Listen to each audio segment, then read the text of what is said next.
Welcome back, hunters. I hope you guys have been enjoying Wild Hearts. Today I'm showing off some Clawblade raw builds that I've been enjoying. These are some endgame builds, so of course these are what you guys should be working towards. If you are just starting out, you can take a look at the skills I've prioritized in these builds and build along these trees as you progress through the story.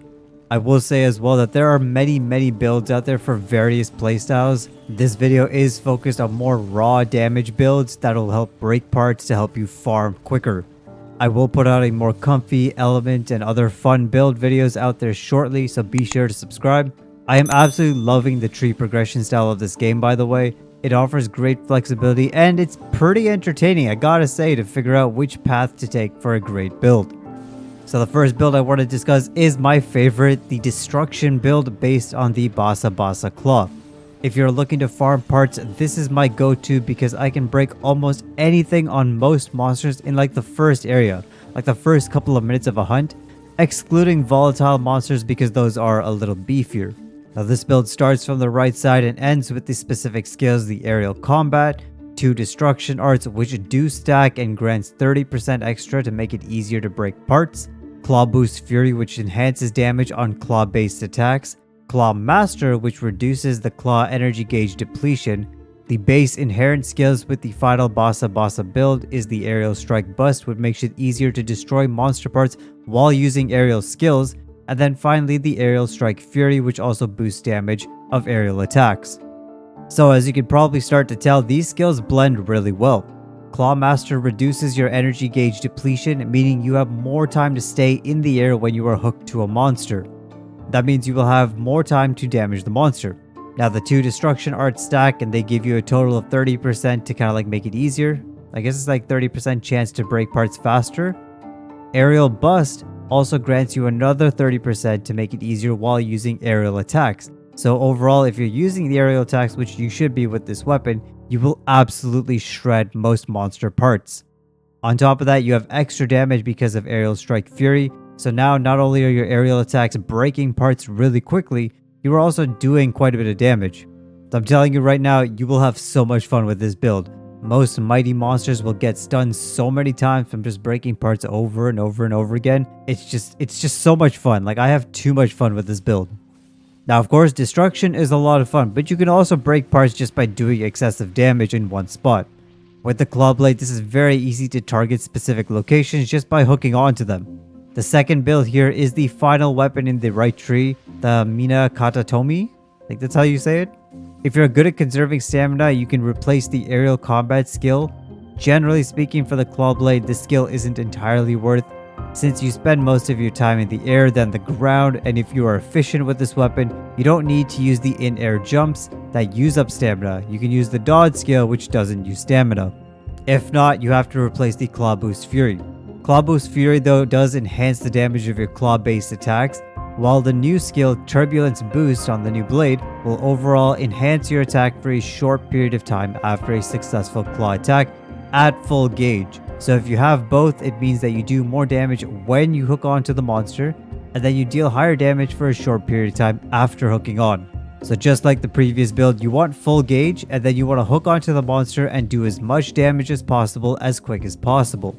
On top of this, if you have the Demon Activated Modification skill, this grants you higher damage against weak spots. So again, this is generally a build that you have to like focus more on weak spots.